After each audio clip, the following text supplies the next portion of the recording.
Hello, hello, hello. Welcome back to my YouTube channel. I just wanted to say hello. I know it's been a while since I've made a YouTube video, so I thought I would hop on here quickly and just kind of go over a trade I took this morning on the ES. And yeah, it's been a while, so I mean, there's a couple things that have changed in my trading, but most of them have been the same. So I'll kind of show you what I mean by that in the charts. So let's get to it. Cheers. I don't have a coffee this morning, but we're drinking water, staying hydrated. Awesome. All right. So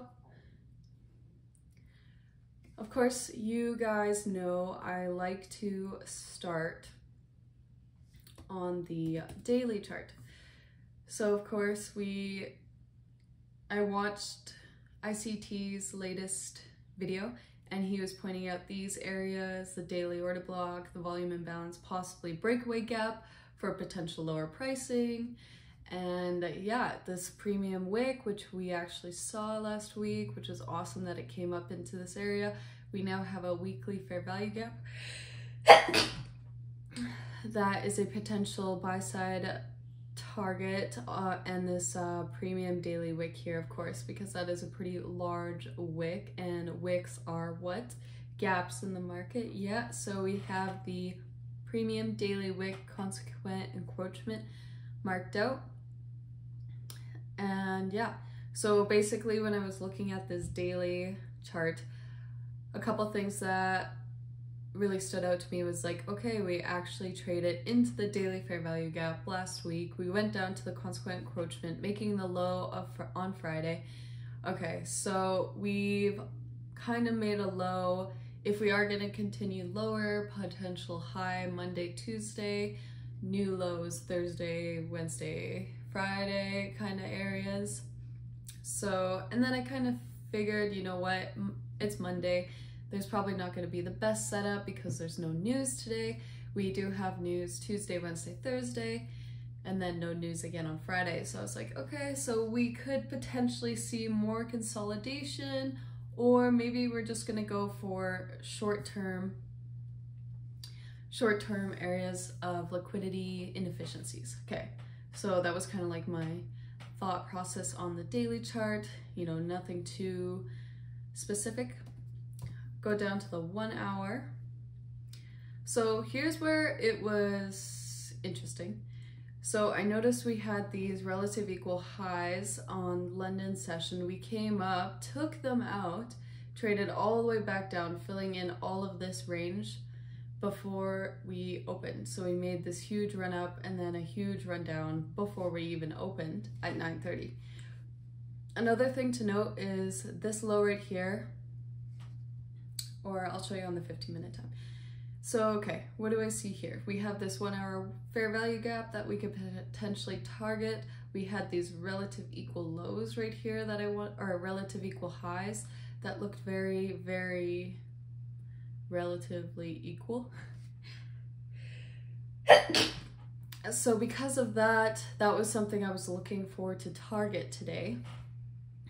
We did come down into this daily fair value gap, and then we came back up, came back down into it again. So I was kind of more prone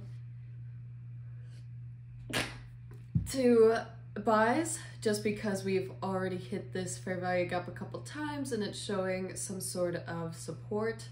Doesn't mean that it'll be like that all week, but just for the morning session. Because another thing to note is we're trading sessions. When I'm trading, I'm not thinking about the weekly highs or lows. I'm just thinking about where the sessions highs and lows will be and what we can do there. So, okay, we could potentially reach up into this 1 hour fair value gap, and I really wanted to see these relative equal highs taken, considering we already traded down into this area. Now on the 15-minute, again, we closed here for the weekend, came down all the way back up during London, consolidated a bit, and then one more time down.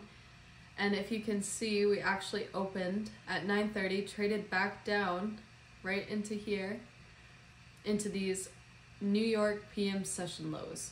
Now if you go onto regular trading hours, you can see that these lows were not taken out during regular trading hours, so I kept them marked, even though they were taken out in the London session and the overnight session, so right here, and then they were taken out again here.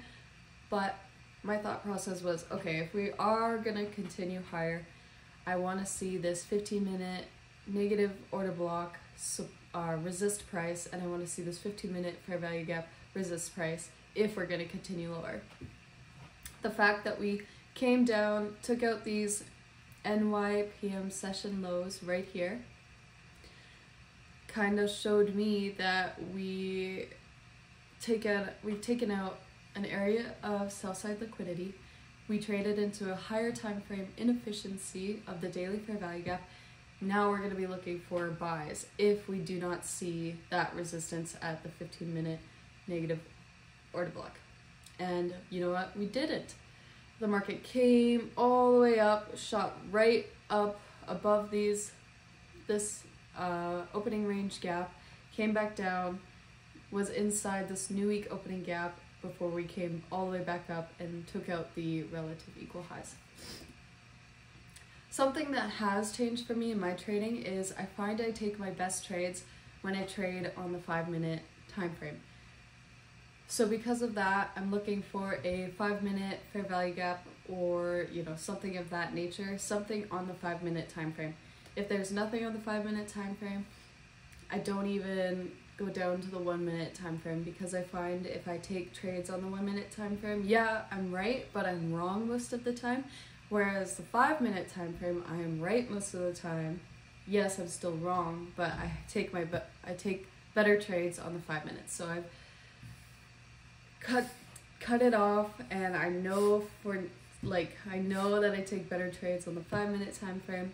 So I wait for my 5-minute fair value gap setup, which we actually have happen right here. So of course I had a little bit of FOMO. You're like, oh my gosh, like the market's moving without me. But I didn't let that FOMO or that greed get me in the market too early. I waited for the market to pull back into this 5-minute fair value gap before we took off and eventually took out these relative equal highs. And of course, these relative equal highs during the London session. So what I was seeing here is, yeah, traded down, took out the New York PM session lows, traded into the higher time frame inefficiency, traded higher, creating a displacement run, had a break of market structure right here.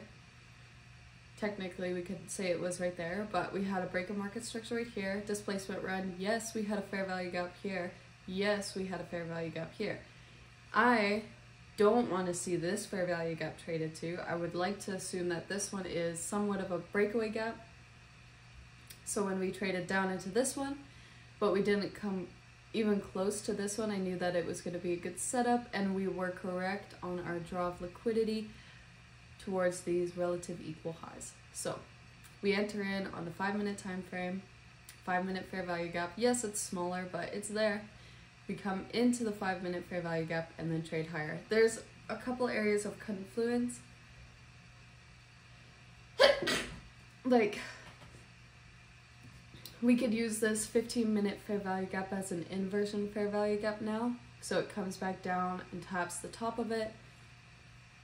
We also have the new week opening gap that we could use, and the opening range gap, we can use it as somewhat of a fair value gap. So I knew this trade was a good entry, so we got in, and then there we go.